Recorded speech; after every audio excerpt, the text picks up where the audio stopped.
మొత్తానికి పెళ్లిపై వస్తున్న గాసిప్స్ పై అభిమానులకి క్లారిటీ అందించేస్తూ ఓపెన్ అప్ అయిపోయిన సమంత ఇప్పటికే ఎన్నో అవార్డ్స్ ని దక్కించుకుంది. కానీ ఈసారి తను దక్కించుకున్న గోల్డెన్ ఫ్రేమ్ అవార్డ్ ఎంతో స్పెషల్ అని చెప్పుకుంటూ వచ్చింది. ఇక డైరెక్టర్ రాజ్ ఆల్రెడీ పెళ్లి పిల్లలుండి one of the Bollywood biggest directors లో తను కూడా ఒకరని చెప్పాలి. ఇక అటువంటి ప్రొడ్యూసర్ డైరెక్టర్ తో సమంత అయితే ప్రేమ వ్యవహారం నడుపుతూ కనిపించేసింది.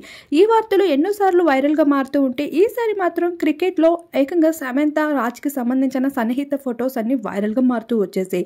ఆ జంట అంత క్లోజ్ గా ఉండడంపై ఇక సమంత ఓపెన్ అప్ అవ్వడం ఒకటే మిగిలి ఉంది అని ఫ్యాన్స్ అయితే అభిప్రాయపడుతూ వచ్చారు. ఇక అందరూ కోరుకున్నట్లు సమంత ఆ రోజు రాకనే తెచ్చేసింది. ఇప్పటికే నాగ చైతన్య ఆల్రెడీ శోభితతో పెళ్లి చేసుకొని హ్యాపీ లైఫ్ ని లీడ్ చేసేందుకు ముందుకు పోతున్నాడు.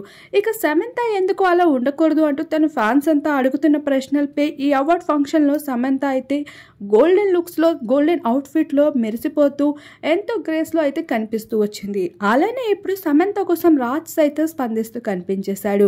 She is my luckiest person, అలానే తను ఒక పవర్ఫుల్ ఉమెన్ అంటూ కూడా చెప్పుకుంటూ వచ్చారు. అయితే తను అంత స్పెషల్ అండ్ లక్కీయెస్ట్ పర్సన్ అవ్వడానికి రీజన్ ఏంటి అనే వివరాలు అయితే తెలియకపోయినా తను ఆడిన అవార్డ్ ఫంక్షన్లో మాటలు మాత్రం వైరల్గా మారుతూ కనిపించేశాయి. అయితే శామ్ సైతం రాజ్తో సన్నిహితంగా ఉంటూ అవార్డ్ ఫంక్షన్లో ఎక్కువగా తనతోనే క్వాలిటీ టైం స్పెండ్ చేస్తూ కనిపించేసింది.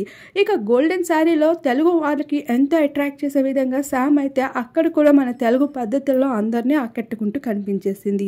ఈ విధంగా సమంతకి ఎంతో తోడుగా నిలిచి కష్టంలో తోడున్న రాజ్ని తనైతే పెళ్లి చేసుకోబోతున్నట్లు బాలీవుడ్ వర్గాలు మాట్లాడుకుంటూ ఉంటే ఇక వారిద్దరు కలుసుకున్న కొన్ని ఫొటోస్ అయితే మీడియా వాళ్ళు క్యాప్చర్ చేస్తూ వచ్చారు.